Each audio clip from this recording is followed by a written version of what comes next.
This is Jenny Christensen with Friendly Podcasts, brought to you by the Friends Council on Education. In this podcast, Bill Ravdin, advancement consultant, addresses individual expectations for giving. One of the questions that always comes up is, how much should I give to this or that? How much do they expect me to give?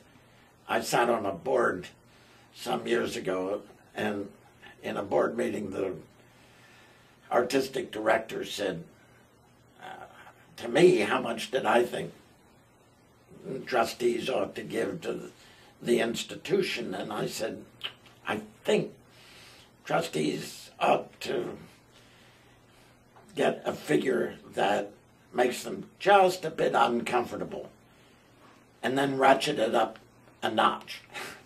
And that got played back about 10 years later, and that suggested to me that there is enough of a kernel of truth in that that probably ought to be the way we look at giving.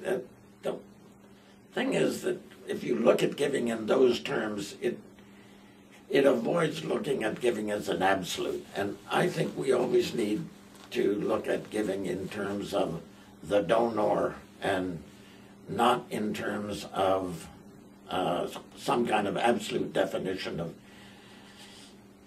of the institution or of society in general. Thanks for joining us for Friendly Podcasts, brought to you by the Friends Council on Education, produced by Jenny Christensen at Strategy for Growth.